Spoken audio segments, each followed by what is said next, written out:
శ్రీమాత్రే నమః. శ్రీ గురుభ్యో నమః. తదుపరి సింహరాశి. విశ్వావసునామ సంవత్సరంలో సింహరాశి వారికి సంబంధించి ఎలా ఉండబోతుందనే విషయాన్ని ఇప్పుడు మనం తెలుసుకుందాం. సింహరాశి వారికి సంబంధించి ఆదాయం 11, వ్యయం 11, రాజ్యపూజ్యం 3, అవమానం 6.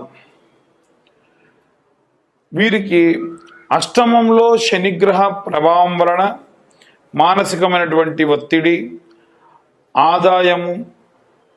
ఆదాయంలో ఖర్చు, అలాగే సినీ రంగానికి సంబంధించి రాజకీయ రంగాల వారికి సంబంధించి నూతన అవకాశాలు పొందేటువంటి అవకాశం కూడా ఉంది.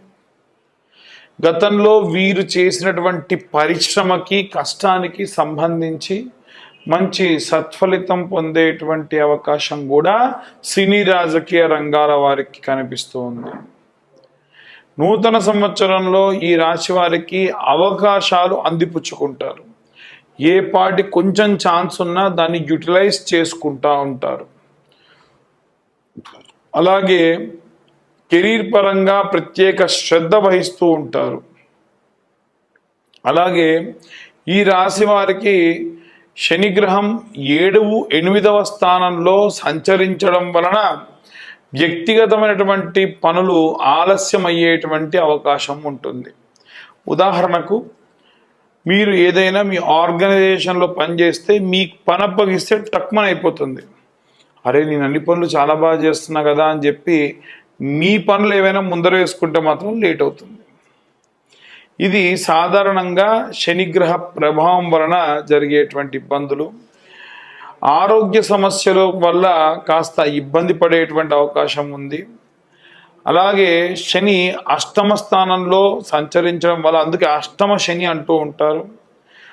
అలాగే బృహస్పతి గ్రహము దశమ, ఏకాదశ స్థానంలో అంటే 10, 11 స్థానాల్లో సంచరించడం వలన ఆర్థికపరమైనటువంటి మెరుగైనటువంటి ఫలితాలు పొందేటువంటి అవకాశం ఉంది.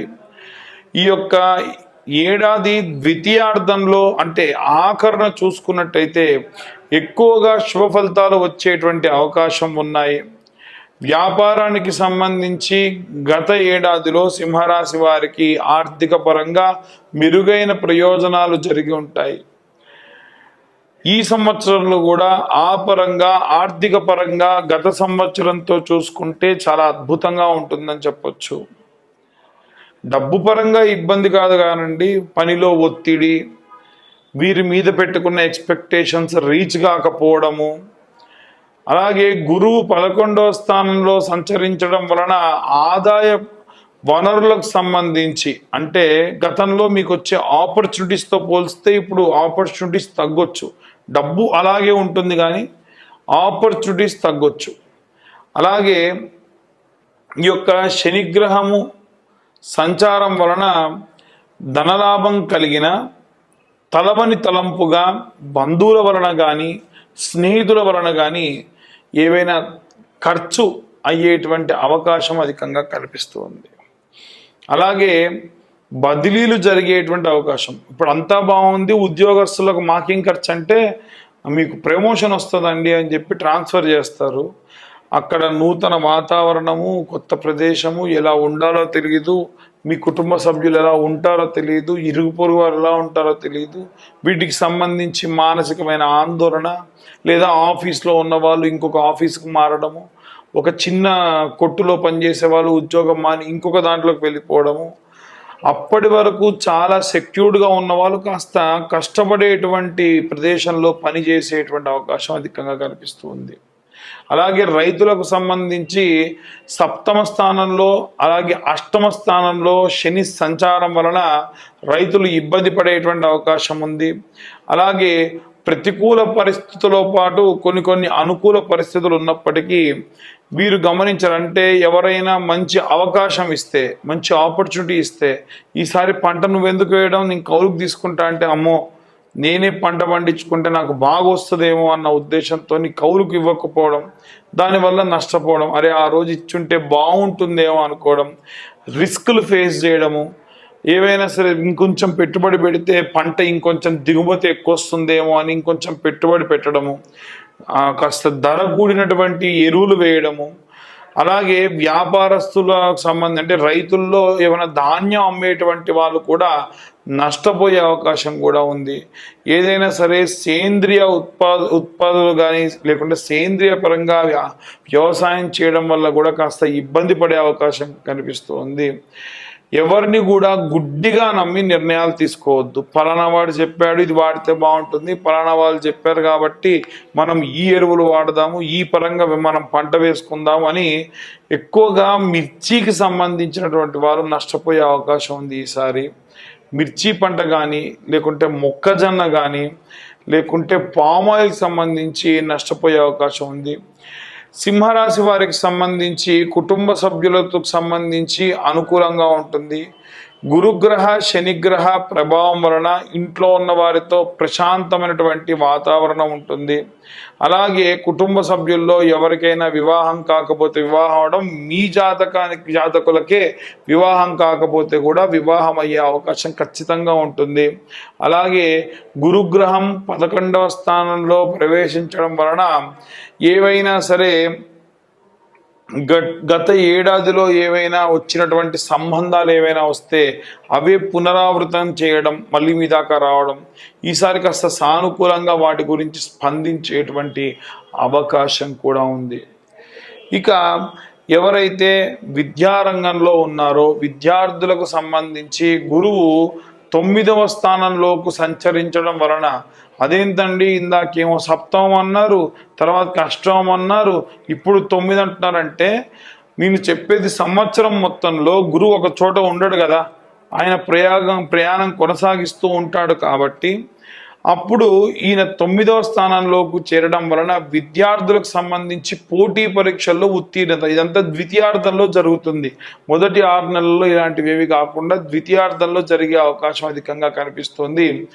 ఏవైనా సరే ఉన్నత విద్య అభ్యసించడం, విదేశాల్లోకి వెళ్ళి విద్యను అభ్యసించడం, ఇవన్నీ కూడా అనుకూలంగా ఉండడం, బుధుడి యొక్క ప్రభావం వలన దాంతోపాటు విజయాలు కూడా చేకూరడం, న్యాయరంగంలో విద్య కానీ అలాగే ఏవైనా ఏడాదిలో ఏవైనా సరే పోటీ పరీక్షలకు సంబంధించి మంచి మంచి సత్ఫలితాలు పొందే అవకాశం ఉంది. కానీ ఇవన్నీ కూడా పూర్తిగా మీ యొక్క ఎఫర్ట్స్ పెట్టేదాన్ని బట్టి, మీ జాతకంలో గురువు కానీ బుధుడు కానీ ఎలా ఉన్నాడో దాన్ని బట్టి. గాల్లో దీపం పెట్టి దేవుడా అంటే మటుకు మనం ఏమి చేయలేం.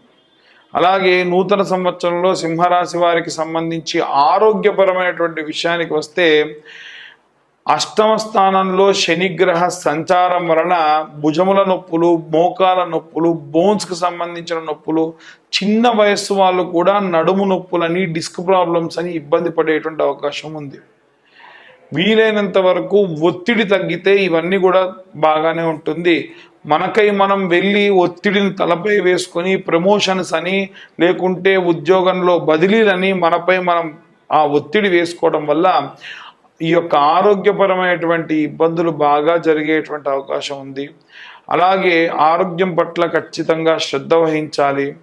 కాస్త శని ప్రభావంతో మానసికమైనటువంటి ఆందోళన, నిద్రలేమితనము, నిద్రలో ఉలిక్కిపడము, ఇవన్నీ కూడా వృద్ధాప్యంలో ఉన్న వాళ్ళకి అధికంగా జరిగేటువంటి అవకాశం ఉంది. రైతులు ఎవరైతే ఉంటారో వారు మీరు పనిచేసేటువంటి ప్రదేశంలో ఏవైనా సరే బురదలో కానీ నీటిలో కానీ జారి పడేటువంటి అవకాశం కూడా కనిపిస్తూ ఉంది. ఈ పరంగా మీరు జాగ్రత్త వహించడం మంచిది. ఇక ఈ సింహరాశి వారికి సంబంధించి ఏదైనా పని చేసేటప్పుడు కాస్త మీకు ఉన్నటువంటి సహజతత్వం ఏంటంటే, కొంచెం ఆగి 2 అడుగులు వెనక్కు వేసి ఆలోచించి సమయం చూసి ముందుకు వెళ్ళాలి. ఇది సింహం యొక్క లక్షణము, ఈ రాశి వారి యొక్క లక్షణం కూడా. కాబట్టి అన్ని వర్గాల వారికి, సినీ రాజకీయ రంగాల వారికి, విదేశాలకు వెళ్ళే వారికి, ఏవైనా కోర్టు కేసులలో ఉన్న వాళ్ళకు కూడా మీరు చేయాల్సినటువంటి పని ఏమిటి అంటే, ముఖ్యంగా మీ సమయం వచ్చేంత వరకు ఆగండి. ఆ సమయానికి మీరు చేసేటువంటి పనులు చేయండి. ఖచ్చితంగా మంచి దిగ్విజయవంతమైనటువంటి విజయాలు పొందుతారు. అనవసరంగా తొందరపడి ముందుకు వెళ్తే ఏవైనా ఇబ్బంది పడేటువంటి అవకాశమే అధికంగా కనిపిస్తూ ఉంది. ఇక ఇవన్నీ కూడా గోచరరీత్యా చెప్పేటువంటి విషయములు మాత్రమే. పూర్తిగా మీ జాతకం విశ్లేషణతో మీకు కావాలి అంటే మీ పేరు, మీ date of birth, time, place కింద ఉన్న నెంబర్కి వాట్సాప్ చేస్తే పూర్తిగా 60 నుండి 70 పేజీల జాతకం మీకు విశ్లేషణతో మీకు అందించడం జరుగుతుంది. దానిలో మీ యొక్క లగ్నం నుంచి పంచమ, సప్తమ, నవమ స్థానాలు ఎవరెవరున్నారు, కేంద్ర కోణ స్థానాలు ఎవరున్నారు, మీకు ఏ గ్రహాలు ఉచ్చ స్థితిలో ఉన్నాయి, నీచ స్థితిలో ఉన్నాయి, మీకు నడిచేటువంటి దశ ఏమిటి, అంతర్దశ ఏమిటి, ఈ సమయంలో ఎలాంటి జాగ్రత్తలు వహించాలి, ఈ పరంగా మనం అద్భుతమైనటువంటి సలహాలు ఇవ్వడము, ఇవన్నీ కూడా మీకు జాతకం విశ్లేషణతో చెప్పడం జరుగుతుంది. ఈ 2025 సంవత్సరంలో కేవలం 2025 రూపాయలు మాత్రమే ఛార్జ్ చేయడం కూడా జరుగుతుంది. మరొకసారి అందరికీ కూడా విశ్వావసు నామ సంవత్సర శుభాకాంక్షలు. సర్వే జన సుఖినో భవంతు. స్వస్తి.